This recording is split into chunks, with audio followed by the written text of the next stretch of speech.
welcome into Critical Thinking. I'm your host, Andrew Coppins, your host with the most numbers here on Mojo 50 Radio, and you know the drill. It's 5 p.m. Central Time, and that means one thing and one thing only. It's time for us to put our thinking caps on. Now, of course, you can follow me on the social media of your choice at The Coppins Show. For those of you that are new to the show, my last name is spelled Coppens, Coppens.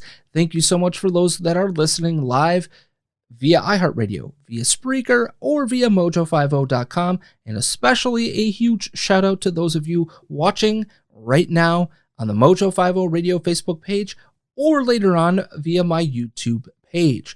That's really simple. YouTube.com/Andrew Coppins. YouTube.com/Andrew Coppins. That's how you find that. Hit the subscribe button, smash the notifications bell so you don't miss a single video that comes online. Whether that's a piece of this show, whether that's a food for thought segment, there's tons of content that will be coming your way. And speaking of that, I have to say thank you to Watson Prenier for allowing me to host Battle for Freedom not once but twice this past week. A huge honor to be able to get onto one of those daily shows, and I hope you guys were able to follow me along despite the sabotage that happened.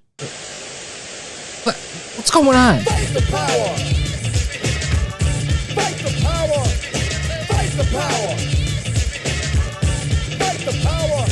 Hold on a second. Are you kidding me, Andrew Coppins? You come on my program telling me about I don't have any idea or concept of talking about Chicago because I didn't invite you or Dominic Izzo on my program? Are you kidding me? Let's talk about what you know about Chicago. What have you done for Chicago lately? Okay? What have you done for my people lately? Here you have your privilege, your knowledge, and all this skill and power and money and everything like that. Have you gone into the community and helped my people rise out of the oppression that they've been experiencing for 400 years? You're going to talk to me about Chicago. What have you done? Have you set my people free? Look at the banner down on this thing. We didn't land on Plymouth Rock. Plymouth Rock landed on us. And what are you doing to pull that boulder off of the backs of my people in Chicago? You giving them money? You unleashing your privilege on helping them out? Or you just living comfortably, doing nothing but coming down on another black man? We're fighting the oppression, brother. Fight the power. The rhythm I'm rolling. Gotta give us what we want. Gotta give us what we need. Hey. Our freedom of speech is freedom of death. We got to fight the powers that be. Fight the power. Fight the power. Fight the power. Fight the power. Fight the power. Fight the power. Fight the power. We got to fight the powers that be. Okay, Watson, I see what you did there. Real clever. Well, I'll have you know, you're going to get your response when you least expect it, my friend. When you least expect it. That, too far. That, a line to cross. You want to go down that road? Let's dance. Let's dance. But let's get back into my show here because that's enough of Watson and his battle for freedom. So this week, nothing happened, right? Not a single thing took place at all. Oh, wait. New Hampshire? Yeah, New Hampshire had its primary. The coronavirus gets awfully scary, so I'm going to ask, is it time to do an apology or not? The UK signs a 5G deal with Huawei, and Huawei gets a RICO case. Our military leaders have given up on Afghanistan, allegedly. We'll talk about that. We're also going to play Babylon Bee or Real News. That little segment is back because we need some fun in our lives. Will it be a satirical story or a real news story, such as the craziness that exists right now? And then I'm going to debut a brand new concept within the Socialism Sucks series as I give you this week and why socialism sucks as our launching point for this discussion. And I'll give you a hint. A lot of it's got to do with Bernie Sanders. And I hope you guys really enjoy some of the new things. I really love your feedback. If you like something, you don't like something, hit us up in that comment section below on this video. Or if you're a subscriber to the podcast, review the podcast, leave us a rating, 5 stars, or, well, if you want the 1 star, maybe just don't. No, I'm just kidding. Leave your honest feedback. That's the only way that this show grows, and I hope you guys enjoy the content that's given. Now, we've got to start with the biggest story of the week, and that was the New Hampshire primary, because, well, Bernie Sanders got an actual victory and the delegate win over Mayor Pete Buttigieg. Well, actually not the delegate win, but it's a long story short. Basically, proportional delegates, they kind of got the same. And that means coming out of the first two primary season things, the caucus in Iowa, which was a disaster, and in New Hampshire, there's a lot to talk about. But who were the winners and losers? I know that's what you're wanting to know. Well, I'm going to sound like a little bit of a broken record here because I really, really believe that there were 2 winners. One of them being President Donald J. Trump. He was a big winner here. I'll get into that in a little bit. Another winner, though, absolute and total chaos. Folks, just get that popcorn ready because the next month is going to be fascinating on the Democratic side. Now, Bernie got his delegates, and he's only 1 delegate behind Pete Buttigieg thanks to that debacle in Iowa. There were also this situation where the moderate candidates, as in so much as you could call anybody on the Democratic side right now an actual moderate, well, they combined to outpace Sanders when you combine their vote totals. So that means moderates, it's time to mount up. Question being, will any of them actually drop out soon and allow anybody, somebody, whether that's Pete Buttigieg, Amy Klobuchar, or Mike Bloomberg, as like I said, if you believe any of them to actually be moderate, right? Will any of them drop out soon and allow one person to really challenge Bernie Sanders? That's the total chaos that's happening here, is that there is nobody that has emerged as that individual that should be the challenger to Bernie Sanders. Is it Pete Buttigieg? Is it Amy Klobuchar? Is it Mike Bloomberg, like I mentioned, right? We don't know. But what's clear is that the DNC wants no part of Bernie Sanders and his candidacy in the general election. Now, you know what I want no part of, by the way? Low quality printing for this show's merchandise. Speaking of which, this is what I mean.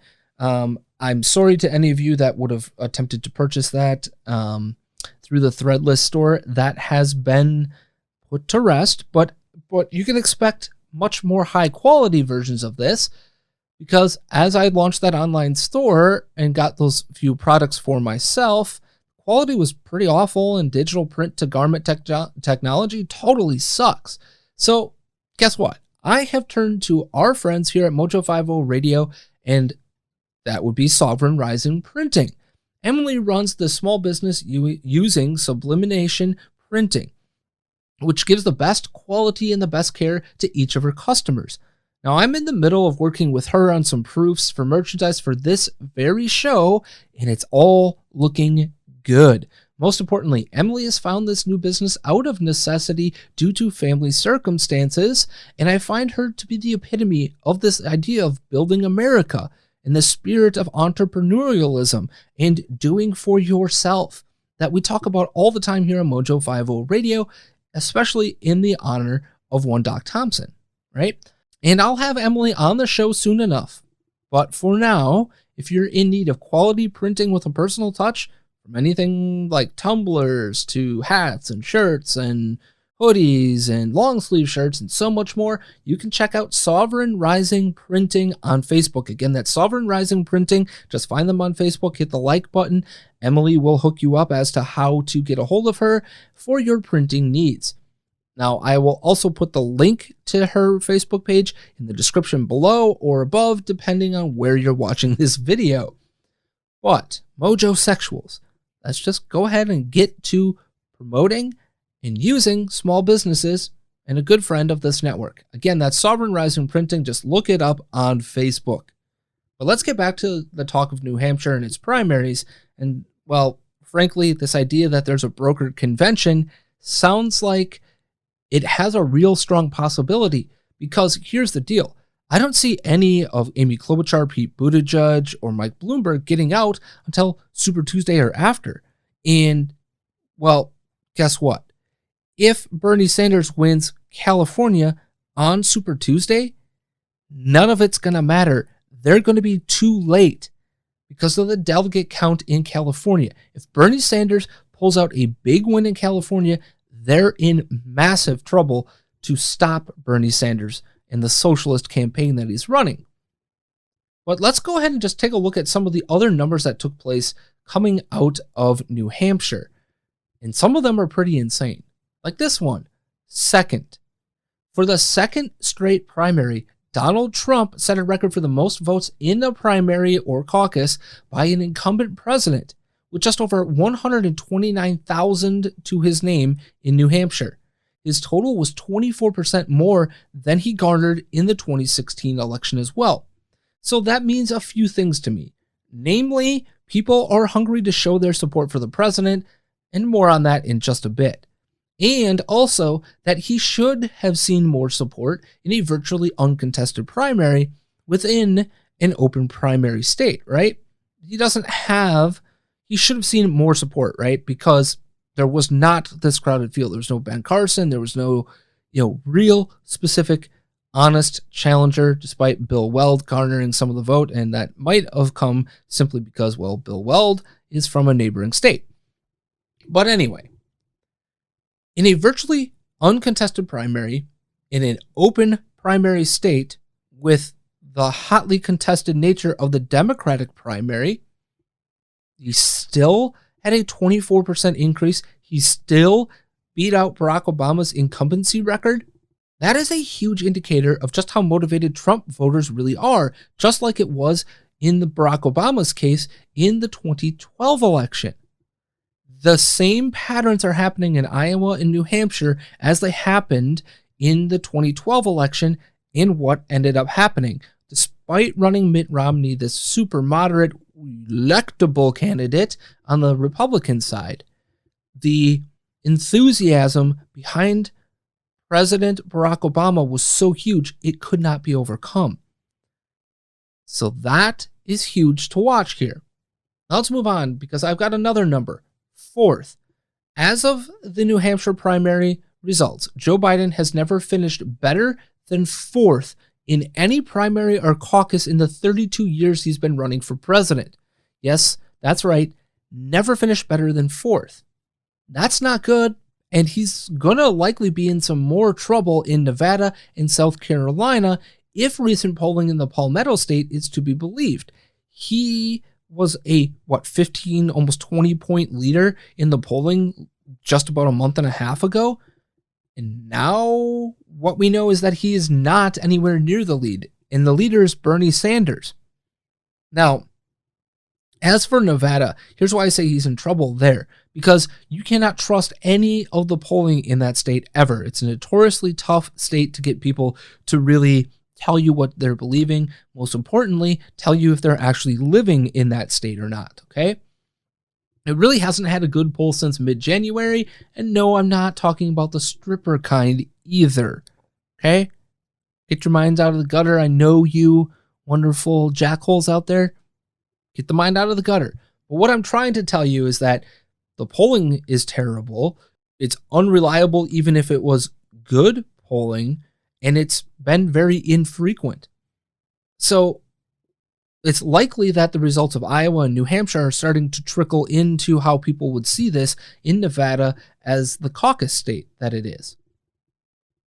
That means we've got an issue.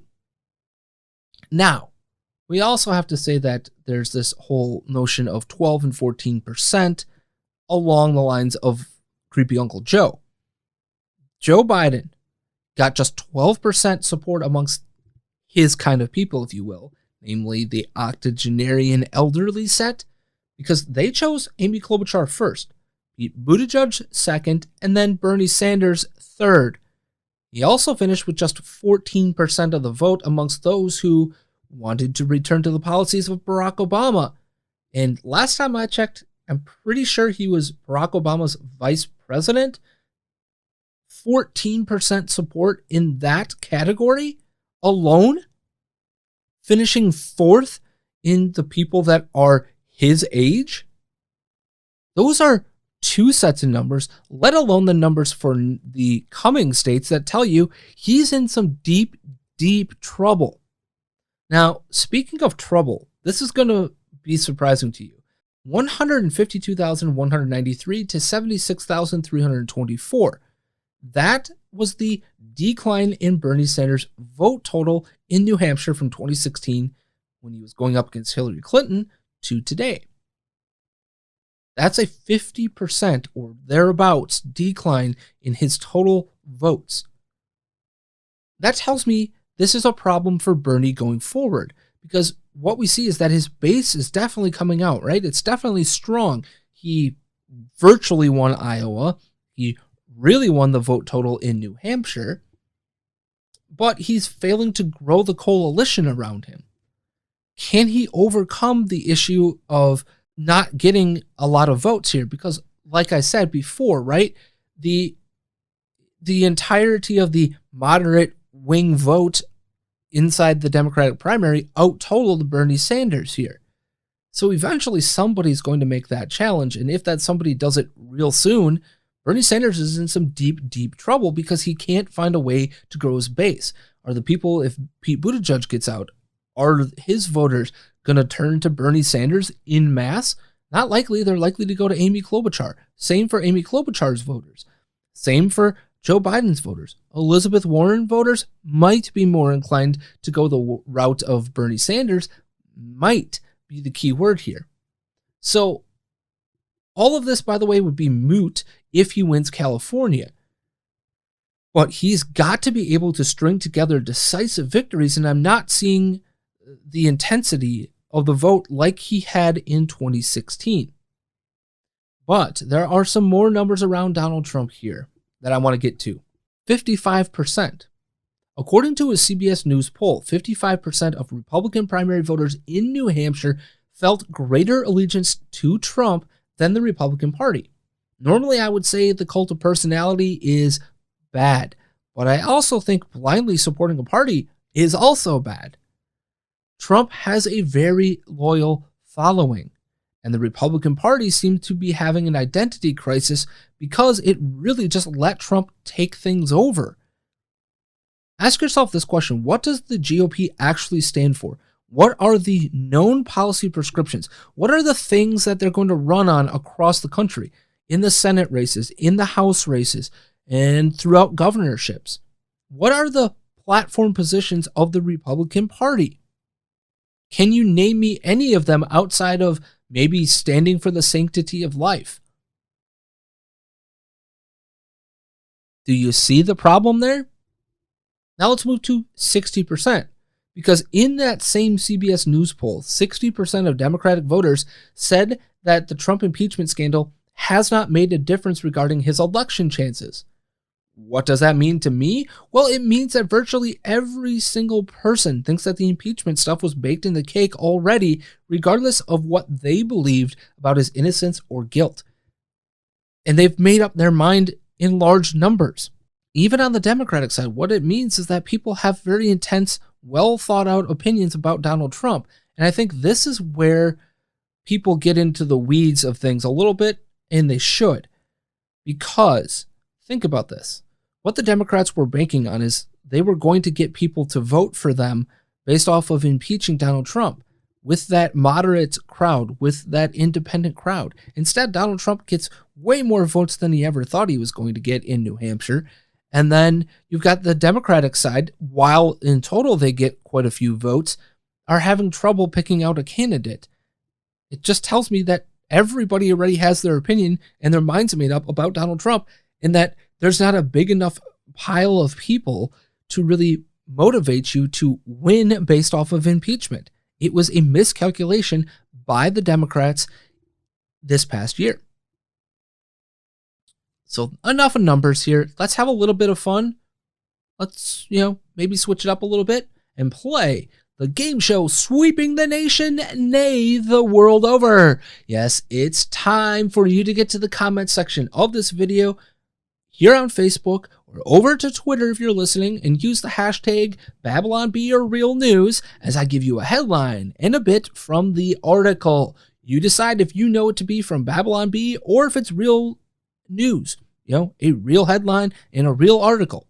The first person to respond correctly in the comments section live on Facebook and on Twitter will win some swag from this show. Will it be a sticker, a t-shirt, a tumbler? You never know what's going to be coming your way.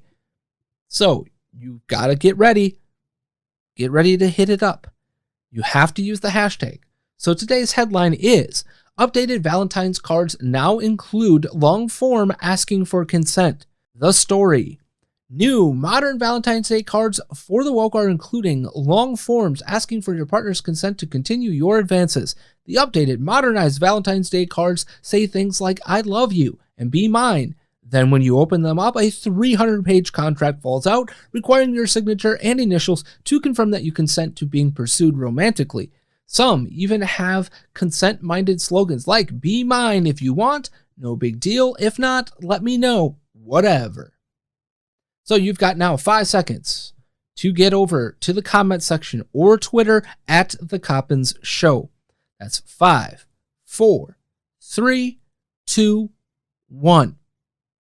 And is this BabylonB or real news? This comes to us from the BabylonB.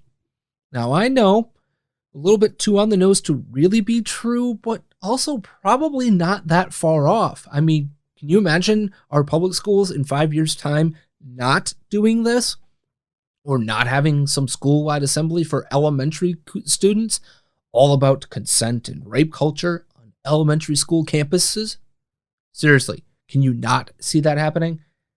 Sadly, this is where our culture really is heading if we don't start taking back the education system. And while this is satire, satire is only good if it has an element of truth in it.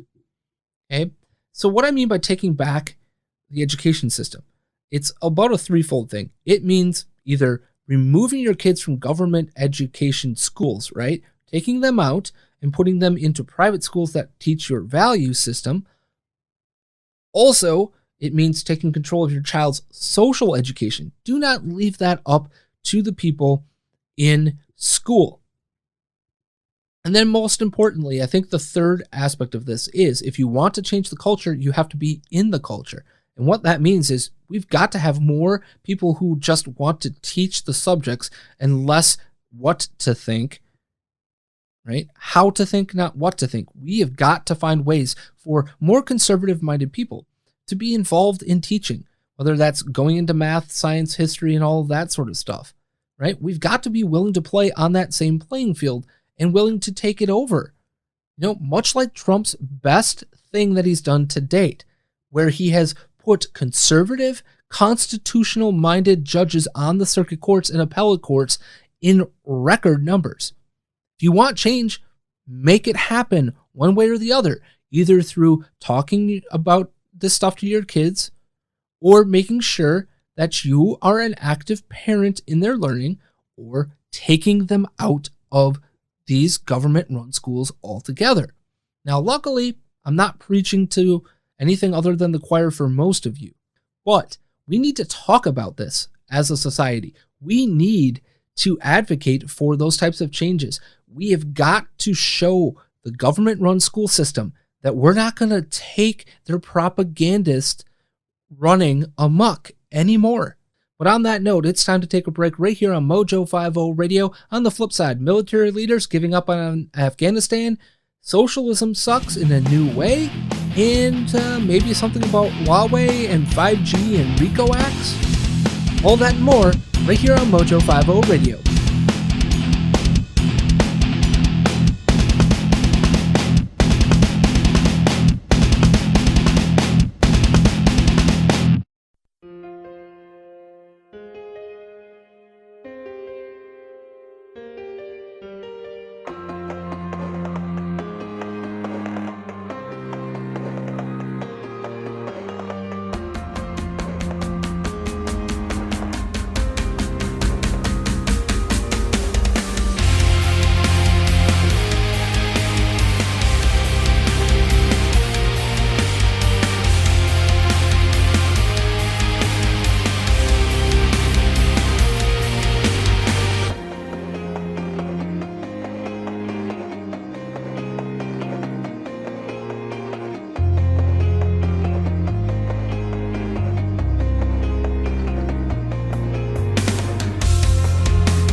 and welcome back to Critical Thinking. I'm Andrew Coppins, your host with the most numbers as always. Follow me on the Twitter sphere, on Facebook, on Parlay, on Instagram, at The Coppins Show. Thank you so much for coming back to the second half of this week's show, and I promise no more interruptions. If you missed the first half, you're going to want to go back and check that out because it's war.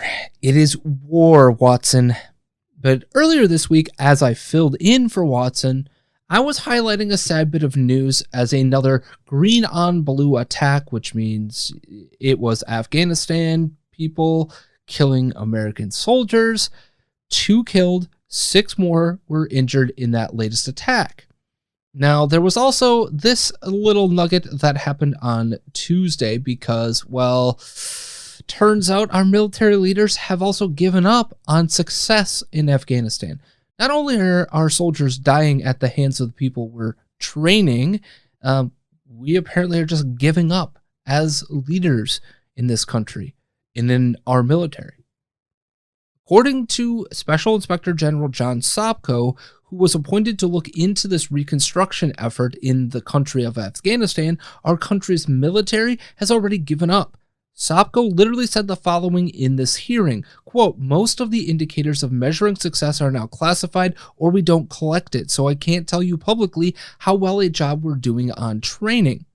He would also tell the Senate hearing the following, quote, "How many Afghan soldiers do we have? We're still trying to figure out how many we are paying for. How many Afghan police are there really? We don't know. This isn't rocket science, but apparently it is all secret classified, and I can't tell you what the results are."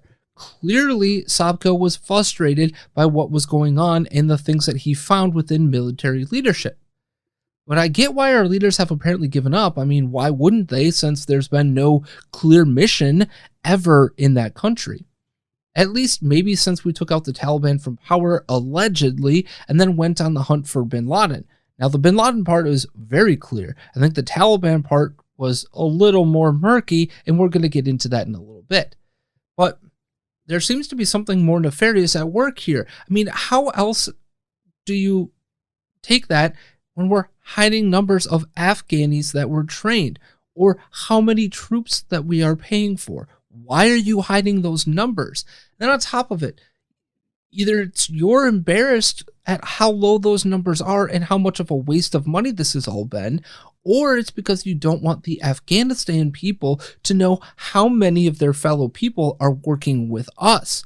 After all, the Taliban is still in power, and keep that in mind in a little bit. The fact that they're hiding these numbers behind classified status certainly makes one feel like it would be the former at play.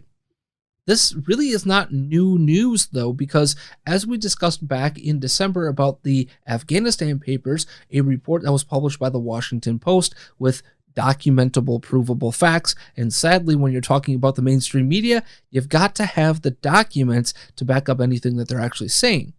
Yet here we are a few months later, and barely a damn word has been said about the Senate hearing earlier this week, let alone the Afghanistan papers. Now, I get that this Senate hearing happened on Tuesday, which was the middle of New Hampshire's primary, and Lord knows that was going to take up the 24/7 news cycle, right? But how is it possible that this bit of news, the news that our military leaders have no measure of success or failure, how is that not a thing that's being blown out the rest of the week? How is this a thing that nobody is talking about? All I've heard is crickets from the leftist propaganda media, which I would suspect would be a bad thing considering this is Donald Trump and this is something they could pin on Donald Trump, right? This would be perfect propaganda for them. See, this war is a failure and it's Donald Trump's fault. But we've also heard absolutely nothing. Did Rush Limbaugh cover this? No. Did Sean Hannity cover this? No. Did Glenn Beck cover this? No. Have you heard any conservative media outlet run with this story? No. You know where I got this story from? Reason.com. Libertarian websites. They're the only ones that are covering this trial and the bombshell news that our military is giving up in Afghanistan. This information should piss off every single parent of a military son or daughter. It should piss off every single person that has lost a loved one to what is now a apparently meaningless war. It should have the entire Congress in an absolute uproar. They should be pissed at our military leadership. They should be pissed at the people that are at the highest levels, whether that's Donald Trump, the defense secretary, anybody running this war. But they have ceded so much freaking power to the executive branch, they've basically neutered themselves in this matter, so why should they care? So I ask again, why in the hell are we there in the first place? Why are we still there? There's no clear objective. If there's no model for success, why are our military troops still on the ground? Once upon a time, we had a sort of clear objective, right? We wanted to root the Taliban out of power and then eventually hunt down bin Laden in the process. Luckily, we've succeeded in the latter, but our military was never given the real green light to do exactly what was needed to completely root out the Taliban in that country. So from the very get-go, this was a mission doomed to failure. It was a flawed mission because we didn't know what a win in Afghanistan really was going to look like. We just rushed right in. Was a win to just kick the leadership out of Afghanistan and hunt Osama bin Laden down? Was it to destroy every single last member of the Taliban and then get bin Laden? Was it to make Afghanistan pay the ultimate price for harboring bin Laden and Al-Qaeda, make them hit the reset button on their society, and then get bin Laden too? No one still knows which of those three were the actual objective, and do you see the problem? Now, I can tell you this from talking to friends and family and acquaintances that have been in the military over the last 19 years. They want to kick tires and light fires and kick the living crap out of the enemy. They want to win this war. They know they could win this war if the American military leadership would just let them fight. Let them kill every last member of the Taliban. Go scorched earth against what is, I think, honestly, the most clearly defined enemy we've had in my lifetime. I mean, Iraq, not necessarily the clearly defined enemy. Yes, Saddam Hussein was a bad individual, but what was his real clear present danger to America? Bin Laden was being harbored by the Taliban, and his organization attacked us on 9/11. Real simple. He was a target, and those harboring terrorists were a target as well. That's it. But instead, the military leadership really just wanted to split the baby of rooting out those bad people and then nation building without stopping to ask a key question. If this country that we were invading wanted to, or was even capable of being rebuilt in the Western image, in the democratic image. Because if they would have stopped, what they would have found out with any sort of research is that nation building would have taken one key thing that the military does not do: culturally change a country. It takes cultural change in Afghanistan to make democracy flourish. It would have also either that or taken us just bombing this country back into the Stone Age, and that would have meant civilian casualties unlike a scale we've probably ever seen before, and I don't think anybody wants that, right? Now, the third option could have been maybe giving those civilians a warning to get the hell out, because how do you not also then watch the Taliban, by the way, infiltrate that group of refugees? And we're right back to square one, because I guarantee you the other part of this puzzle would have been then, if they're refugees, we should be taking them in, and we would have just brought the enemy onto our own shores. That's a no-go either. So that is a difficult situation that our military leadership found itself in. I understand that. But what I don't get is then continuing to think that we've got all the answers for a country that has never and will never indicate it wants true actual Western democracy. Where were the Afghan people just clamoring for that democracy and the rule of Western law before all of this? By and large, they were okay sticking to their tribal regions and then being left the hell alone.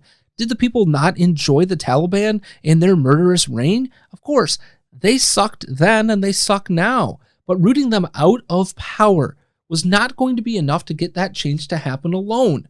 You needed strong people to take the place, to fight freedom for themselves. They were never going to find those people in existence in Afghanistan. And our failure to recognize that was the biggest failure of all. Yet, 19 years later, we are still there, and we now have the watchdog admitting we've got no idea what success actually looks like. What more do we need to get our asses out of there now? If the government can't define victory and we can't achieve it after 19 years, it's time to come home. Not tomorrow, not 6 months from now, now. Naturally, Trump is speaking a big game about getting our troops home right in front of us as we speak today, but anybody else, does anybody seem to remember that he promised some 3 years ago to do just that? And do you also find it fishy that he's now suddenly, magically taking this action in the middle of an election year? Anybody else consider it a fail? That we're literally negotiating with the Taliban for a peaceful transition of power? We're basically tucking our tail and saying, we couldn't defeat you, we want out. I consider all of that a failure. I consider it a failure that we were not able to tell the Taliban, you get no power, you are completely neutered. Objective number 1 was getting rid of the Taliban and making sure they've got no power structure left. Objective number 2 was hunting down bin Laden and his merry band of Al-Qaeda misfits. The only one of those two that was actually achieved was objective number 2. Winning certainly would have looked a lot different than the Taliban being a thing that existed in 2020. That much I can tell you. Furthermore, we, as Americans, have spent $64 billion on just rebuilding the Afghanistan military and its police force. And this was the thanks we get. Multiple people shot, hundreds of people in green on blue attacks. The fact that we know what a green on blue attack is should tell you all you need to know.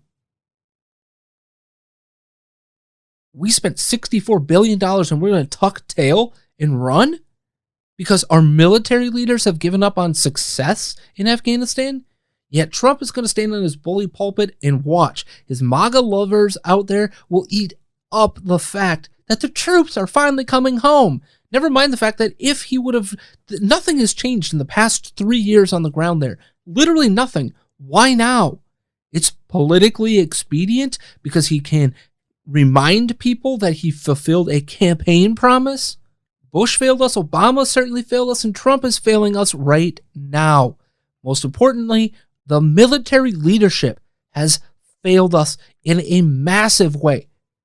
And yet, nobody in Congress is calling their asses out on the carpet. Nobody is going to lose commands. Nobody is going to lose commissions. Nobody is going to be made to pay the price for this failure. Oh shucks, we just spent trillions of dollars on a war for the last 19 years. Thousands of people have died.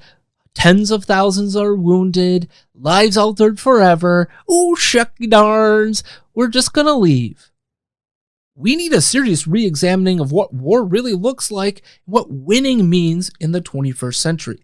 The inability of those at the top to do what it takes to win and then get the hell out amazes me. Even more so, it amazes me that none of them will pay a price. All right, well, on that super happy note, how about another happy espionage note? Yes, we're going to talk about Huawei's 5G monopoly and RICO charges, baby. It's been a bit of a good news, bad news week for China's telecom giant Huawei.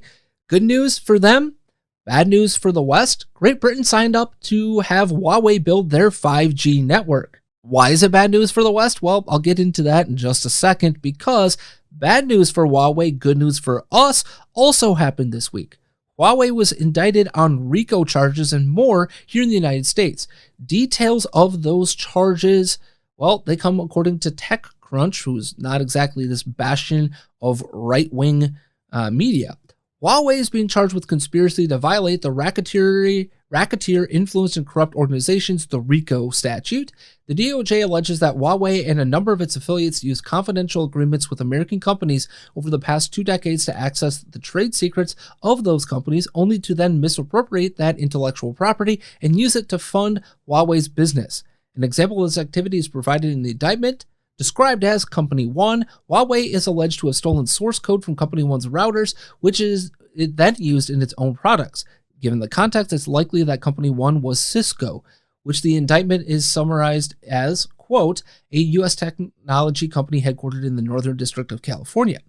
Huawei is also alleged to have engaged in more simple forms of industrial espionage. While at a trade show in Chicago, a Huawei affiliate engineer was discovered, quote, in the middle of the night after the show had closed for the day in the booth of a technology company, removing the cover from a networking device and taking photographs of the circuitry inside. Individual 3 wore a badge listed as employer as Weha, Huawei spelled with its syllables reversed. Huawei said that the individual in question did so in a personal capacity, by the way. And then in one case, a technology company looking for a partnership with Huawei sent over a presentation deck with confidential information about its business in order to generate commercial interest with Huawei. From the indictment, quote, immediately upon receipt of the slide deck, each page was marked proprietary and confidential by Company 6. Huawei just distributed the slide deck to Huawei engineers, including engineers in the subsidiary that was working on technology directly competing with Company 6's products and services. These engineers discussed developments by Company 6 that would have application to Huawei's own prototypes, then under design. Together, the indictment lists multiple examples of Huawei's alleged conspiracy to pilfer U.S. intellectual property. Now, most importantly, it was 16 total charges, my friends. 16 total charges. So, not only were they stealing intellectual property, they're spying all over the world in order to get, what, a leg up on the competition? This is the type of stuff that President Trump has long talked about, getting ripped off by China. This is exactly that. But it's not just that RICO stuff that should scare us. It's that Huawei is now plugging itself into the grid of our biggest allies in the world, namely Great Britain. Russia, India, and other parts of Europe have all signed on to the end-to-end services that Huawei provides for this 5G network, which, by the way, is about 100 times faster than the 4G network that everybody currently is on. Now, the issue here is not that Huawei signed these agreements, it's that there's no US-based company that could really compete in that 5G network space, which, like I said, brings up to 100 times faster connection speeds, and really the important part of that is that it opens up huge potential for its use in things like automation and things like artificial intelligence. And with Great Britain on board, this so-called Five Eyes alliance between the United States, Great Britain, Australia, New Zealand, and I think it might be France is the fifth one. But with that, what it means is that, hello, Huawei now has access to the lines of communication. And if everybody's using cell phones, if everybody is using the communication tools, do you not think that, I don't know, that Chinese company might be pressured by the Chinese government to give up those real big state secrets? I'm not ready to risk that. And I think it's a fail on the part of American companies to not be competitive with Huawei, to not be in the mix here.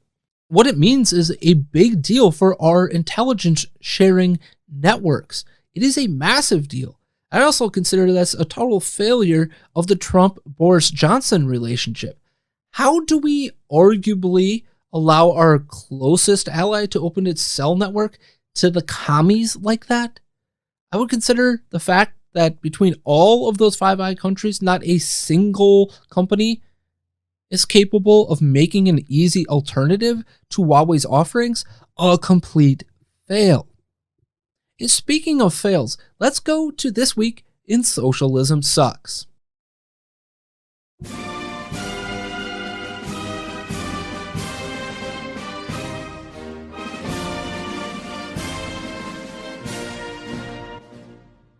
Punch a clock, trying to make their families have a better life. Working people have it harder and harder these days. And we believe that things will get better when workers of the world unite. Thank you, Academy. But they don't stand with you when it comes to health care. Senator Sanders says he wants to improve health care benefits for unions, but this union is specifically saying they want to keep their private health insurance, and we're hearing that from unions across the country. Well, under Medicare for All, none of Culinary's wonderful, hard-fought gains would ever disappear. Their clinics would remain untouched. But they don't want Medicare what we're for fighting all. for, what we're fighting for is tens of millions of other Americans to get quality health care coverage as well, and to get the ability to live freely without worrying about medical bankruptcies. And so Culinary has got some wonderful health care benefits. They will remain untouched. And we got some education work to do to make sure people understand the benefits of Medicare for All and the fact that it won't impact their current coverage, but it really extends to bring tens of millions of people into a process of getting a similarly high quality coverage. So I think the time is long overdue for us to be clear that health care is a human right for all, including, by the way, the undocumented in this country.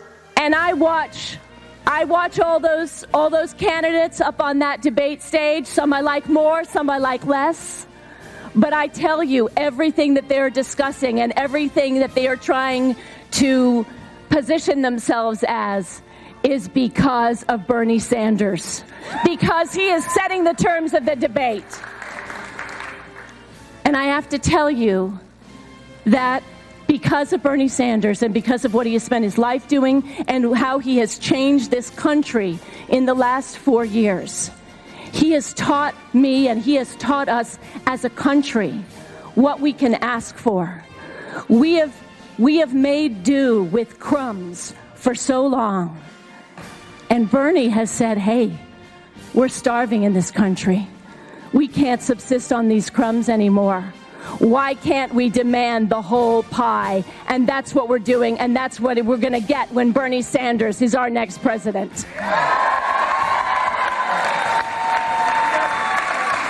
And I tell you. So what I believe is there should be a guaranteed federal jobs program. If you are capable of working, there should be a decent paying job for you. There should be job training to make sure you can get that job, education available to you so that you have the skills to do that work.